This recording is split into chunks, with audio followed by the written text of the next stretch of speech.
Bonjour Renaud. Bonjour Renaud. Bonjour Alix, bonjour Marco.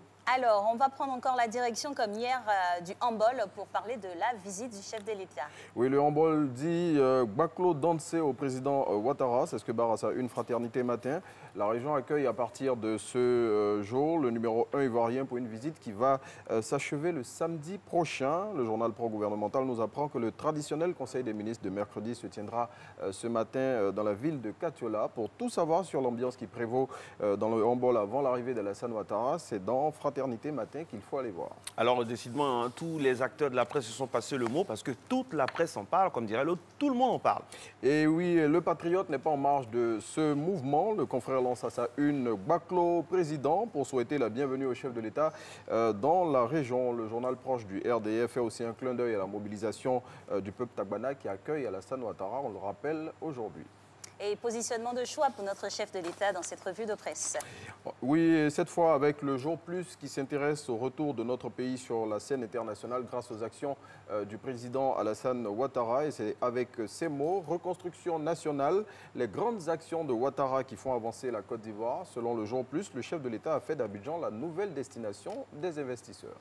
Alors, Soir Info nous parle de quoi ?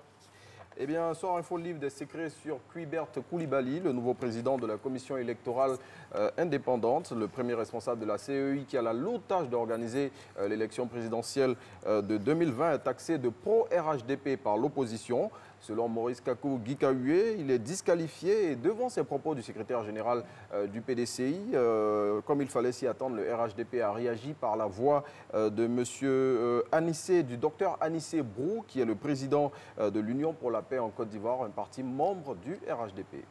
Et une autre personnalité politique dans cette revue de presse, M. Alain Lobognon est passé au fauteuil blanc hier. La tribune de débat du Nouveau Réveil a reçu l'ancien ministre des Sports, assis donc dans le fauteuil blanc face aux journalistes. Le député de Fresco et proche de Guillaume Soro a sorti des dossiers chauds sur la République, relatifs notamment à la rébellion armée, au troisième mandat de Ouattara ou encore à l'affaire des primes des éléphants en 2015. Et pour tout savoir sur les différents sujets abordés par Alain Lobognon, il faut acheter le Nouveau Réveil de ce jour. Alors, le quotidien d'Abidjan, vous nous recevez ?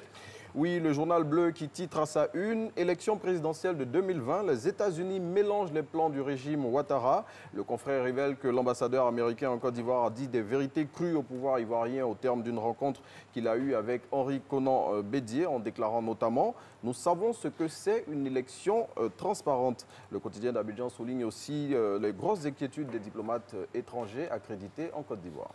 Et quelques lignes sur l'Expan dans le Nouveau Courrier.